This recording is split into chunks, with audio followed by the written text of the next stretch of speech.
নমস্কার বন্ধুরা, সুস্মিতাস ব্লগে আরও একটি নতুন ভিডিওর সাথে তোমাদের সকলকে অনেক অনেক ওয়েলকাম। তো আজকের ভিডিওটা দেখো সন্ধ্যা থেকে স্টার্ট করলাম। আর আজকে আমি বানাবো কড়াইশুঁটির কচুরি। কড়াইশুঁটির কচুরি বলো, এগরোল বলো, মোমো বলো, এগুলো কিন্তু আমি একবার দেখলেই পারি, আর আমার বানাতে ভালোও লাগে, বানাতেও ভালো লাগে, সবাইকে করে খাওয়াতেও ভালো লাগে। তো অনেক দিন ধরে বানাবো বানাবো করছিলাম। বৌদি তখন বাড়িতে ছিল, তখনই ভেবেছিলাম করব, বৌদিকে বলেও ছিলাম যে বৌদি আজকে আমি আর তুমি কড়াইশুঁটির কচুরি বানানো হবে, কিন্তু সেভাবে আর করা হয়নি। তারপরে বৌদি তো বৌদিদের বাড়িতে চলে গেছে, তো আমার অনেক দিন ধরে খেতে ইচ্ছে করছিল। তারপরে সুনিকার বাবা তো বেড়াতে গেছিলো, তো তার জন্য আর করা হয়নি, যে দুজনের জন্য আর কী করবো। আর ভয়ও লাগে যে কড়াইশুঁটির কচুরি খেয়ে যদি গ্যাস ট্যাস হয়ে যায়, মাকে নিয়ে একা থাকা। তো তার জন্য আজকে তো সুনিকার বাবা চলে এসছে, তো তার জন্য ভাবলাম তাহলে কড়াইশুঁটির কচুরি করি। আর এটা আমি কোনো রেসিপি দেখে না, আগে একবার বানিয়েছিলাম, তো সেই সময় মনে ছিল, তো ভাবলাম ঠিক আছে তাহলে আমি আমার মতো করে করি। তো এখানে দেখো মটরশুঁটিগুলোকে ভালোভাবে মটরের যে দানাগুলো সেগুলো বার করে নিচ্ছিলাম। আর এখন আমি খাটে কেন বানাচ্ছি বলো তো, সুনিকা না ওই মটরের দানা, তারপরে মটরের খোলা সব নিয়ে নিচ্ছে, দেখো ওই যে হাতে একটা গালি নিয়ে চিবাচ্ছে। তো ও খুব বদমাইশি করছিল, সমস্ত ছড়িয়ে ছড়িয়ে দিচ্ছিলো বারান্দাতে, রান্নাঘর থেকে নিয়ে আসছিলো। তারপরে আমি ভাবলাম এইভাবে হবে না, আমি আমার মতো আলাদা করে খাটে একেবারে এগুলো মটরের দানাগুলোকে বার করে নিই। তো তোমরা ভিডিওটা কন্টিনিউ কিন্তু দেখতে থাকো, প্রথম থেকে শেষ পর্যন্ত দেখার জন্য অনুরোধ রইল। তো দেখো এখানে আমি মটরের দানাগুলোকে বার করে নিয়েছি, আর এখানে কিন্তু পাকা বা কচি একদম পুরো দুই ধরনের মটরই বার করে নিয়েছি। এইভাবে দুই ধরনের মটর নিলেই খেতে ভালো লাগে। যদি তোমরা একটু পাকা ধরনের মটর নাও, তাহলে চিনির দানাটা একটু বেশি দিতে হবে, কারণ ও পাকা মটরের ততটা তো মিষ্টতা ভাব থাকে না, একটু তিতো তিতোও হয়ে যায়। আর কচি মটর তো মিষ্টি হয়, তার জন্য কচি মটর দিলে অল্প চিনি দিলেও হবে। আর এখন দেখো ও তো নিতে পারছে না, কেমন করছে, পুরো থালাটা মনে করছে ও নিতে পারলে। তো তারপর দেখো এখন আমি রান্নাঘরে এগুলো আসছিলাম, এগুলো থালাটা নিয়ে আসছিলাম, আর যাই হোক কিছু বলছিলাম।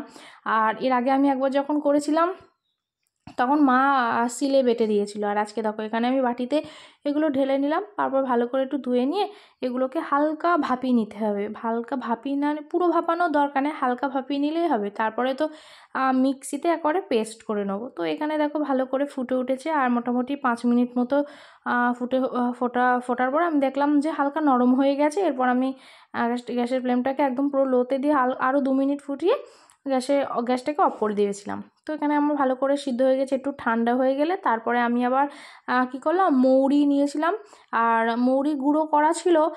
তারপর ভাবলাম যে না, ওটা অনেক দিন আগে ছিল, আর ভালোভাবে করবো। তারপরে মাকে বললাম তুমি একটুখানি শিলে আমার পুরো পেস্ট করে দেবা, গুঁড়োটা বার করে দেবা। তো তার জন্য এখানে দেখো সামান্য পরিমাণে মৌরি নিয়েছি, কারণ যেহেতু আমাদের মটরের দানাও অল্প, কারণ ওটা পেস্ট করার পর একদমই অল্প হয়ে যাবে। তার জন্য আমি এখানে 3টে কাঁচা লঙ্কাও নিয়ে নিলাম, আর দেখো অল্প আদা কুচি নিয়ে নিয়েছি। তারপর এই মিক্সির বলে নিয়ে নিলাম, আর ভালোভাবে পেস্ট করে নিতে হবে। তোমরা যারা শিলে পেস্ট করবে তারাও শিলেও পেস্ট করে নিতে পারো।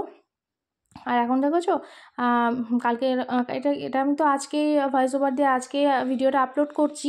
তো এটা কিন্তু কালকে রাত্রে তখন করছিলাম, আর খুব বৃষ্টি হচ্ছিলো। তারপরে সুনিকার বাবাও আসবে বলেছিল, তারপর সুনিকার বাবার তো আবার পড়ানো ছিল। তারপর বলছে এভাবে বৃষ্টি পড়লে আর কী করে যাবো। তা বললাম না, অসুবিধা হলেও তুমি আসো। আর এখানে দেখো সামান্য পরিমাণে লবণও দিয়ে দিলাম, আর সামান্য পরিমাণে চিনির দানাও দিয়ে দিয়েছি। তারপর দেখো একটা সুন্দর মিহি পেস্ট তৈরি করে নিতে হবে, কোনো দানা ভাব থাকলে হবে না। আর তারপরে দেখো আমি আবার তোমাদেরকে ভালোভাবে দেখাচ্ছিলাম যে এটাতে দেখো কোনো একদম পুরো দানা পেস্ট নেই। পেস্টটা কত সুন্দর হয়েছে দেখতে, দেখেছো পুরো সবুজ। তারপর এখানে কড়াইতে অল্প পরিমাণে তেল দিয়ে এটা আমি পেস্টটা ঢেলে দিলাম। এবার কন্টিনিউ এভাবে নাড়তে হবে। নাড়ার পরে, আর এটা তো কড়াইশুঁটির কচুরির একটা ভিডিও তো দেওয়া রেসিপি তো না, আমি জাস্ট একটা ব্লগ ভিডিও হিসাবে দিলাম। তোমরা তো অনেকেই বানাতে পারো। তো তারপর এটা ভালোভাবে নাড়তে হবে, আর নাড়তে নাড়তে যখন মোটামুটি একটু হয়ে যাবে, তখন আমি ওই যে মৌরি গুঁড়ো যেটা করে রেখেছিলাম সেই মৌরি গুঁড়োটাও দিয়ে দিতে হবে। আর এখানে দেখো এইভাবে কন্টিনিউ কিন্তু নাড়তে হবে, লেগে গেলে আবার একটা পোড়া পোড়া গন্ধ হয়ে যাবে। আর এখানে মা এই যে শিলে মৌরি গুঁড়োটা করে রেখেছিলো, আমি আবার সেটাই একটুখানি নিয়ে নিচ্ছিলাম। আর কি বলো তো, একজন ভিডিও করে দিতে পারলে খুবই ভালো হয়, কিন্তু কেউ তো ভিডিও করে দেওয়ার নেই। এবার নিজে নিজে ভিডিও করা, এভাবে একভাবে রান্না করব না সে ভিডিও করব। তো তারপরে যাই হোক একটা ছায়া পড়ছিল, তোমরা তো দেখতেই পাচ্ছ। তো এখানে আমি আবার জিরে গুঁড়ো মৌরি গুঁড়োটা একটু দেখালাম, দেখে তারপর দিয়ে আবার ভিডিও করছি। এখানে দেখো মৌরি গুঁড়ো যেটুকু মৌরি গুঁড়ো করে রেখেছিলাম সেটুকু দিয়ে দিলাম। তারপর আবারও কন্টিনিউ এভাবে নাড়তে হবে। তো আমরা এইভাবে কড়াইশুঁটির কচুরি বানানো হচ্ছিলো, আর বলা হচ্ছিলো যে অনুষ্ঠান বাড়িতে যখন যে রাধা বল্লভী দেয় তো কতটা ঝামেলা। এই কড়াইশুঁটির কচুরি খেতে তো ভালো লাগে, কিন্তু বানাতে সুনিকা যদি বাড়িতে বাচ্চা থাকে তাহলে ওকে নিয়ে তো। আর এখন দেখো আমি এটা দেখাচ্ছিলাম, দেখো এটা আমি পুরো পুরগুলো ছোটো ছোটো করছিলাম, আমার হাতে দেখেছো কোনোভাবেই লেগে যাচ্ছে না, এভাবে মানে তখন বুঝতে পেরেছি হয়ে গেছে। তো দেখো কতটুকু অল্প হয়ে গেছে। তো বাটিতেই এটা পুরটা নিয়ে নিলাম, আর মাকে বললাম যে তুমি তাহলে ময়দাটা আগে থেকে মেখে রাখো, আগে থেকে মেখে রাখলে পারে না ভালোভাবে ফোলে। মোটামুটি 5 মিনিট যদি মেখে রেখে দেওয়া যায়, 5 মিনিট কারণ মোটামুটি 15 থেকে 20 মিনিট মেখে রাখলে পারে খুব ভালো হয়।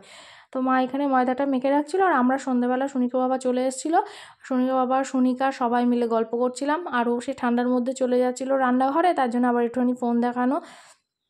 আর মাকে বললাম যে শুধু শুধু কড়াইশুঁটির কচুরি খাবো না, এই যে তার জন্য ডিমের কষা করে নিচ্ছিলাম। প্রথমে ভেবেছিলাম যে আলুর দম করবো, তারপর ভাবলাম আলুর দম করবো না, আমি ডিমের কষাই করবো, ডিমের কষা দিয়ে খেতে ইচ্ছা করলো। আর এখানে দেখো আলুগুলো ভালো করে ভেজে নিচ্ছিলাম, আলু আর ডিম একসাথে সিদ্ধ করে নিয়ে আলুগুলো হালকা ভাপিয়ে নিয়ে এবার আমি ভালো করে ভেজে নিচ্ছিলাম। আর মা বলছিল যে আমি করব, আমি বললাম না, আমি একেবারে নিজের মতো করে নিজে ভিডিও করব আর রান্নাও করব। আর এখানে দেখো মশলাটা একটু কালো কালো ভাব আছে, কারণ মা এখানে কাঁচা লঙ্কা ইউজ করেছিল তো, তো তার জন্যে। আর কাঁচা লঙ্কা দিলে এমনিতেই একটু তরকারি কালো কালো ভাব হয়।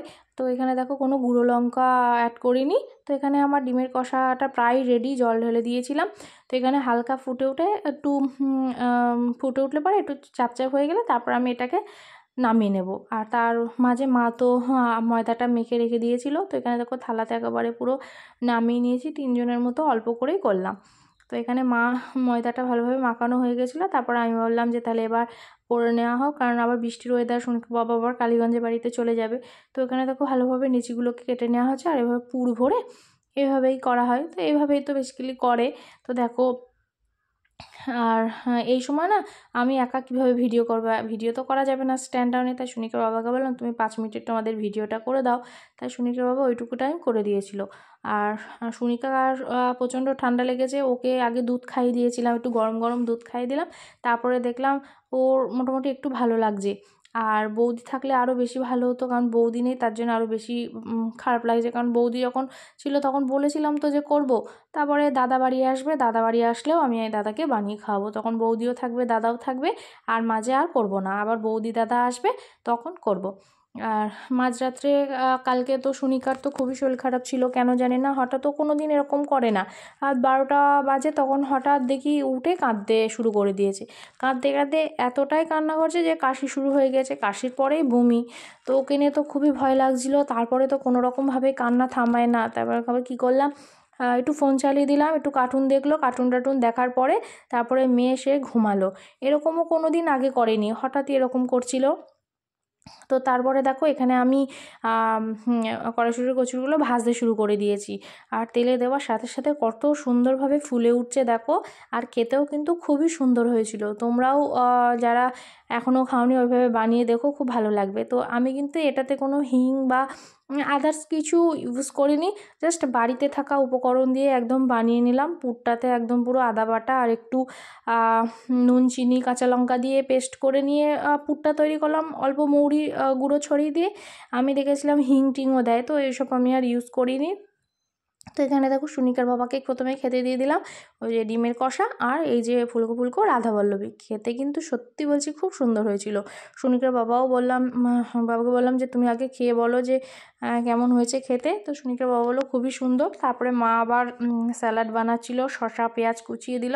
আবার সুনিকার বাবা বললো আমি একটু সসও নেবো, সুনিকার বাবা সস খেতে ভালোবাসে। আর এখন দেখো আমি আবার সস, তারপরে স্যালাড, পেঁয়াজ কুচি দিলাম। তো তারপরে আবারও একটু ভিডিও করে নিলাম। আর এখন দেখেছো থালাটা দেখতেও কত সুন্দর লাগছে। সুনিকার বাবার খেতে দিয়ে দিলাম, তারপর এরপর আমরাও নিয়ে নেবো। আর এখানে দেখো আমিও নিয়ে নিয়েছি, এখানে রাধাবল্লভী, আর আমিও এইভাবে স্যালাড, তারপরে সস, তারপরে ডিমের কষা এইভাবে নিয়ে নিলাম।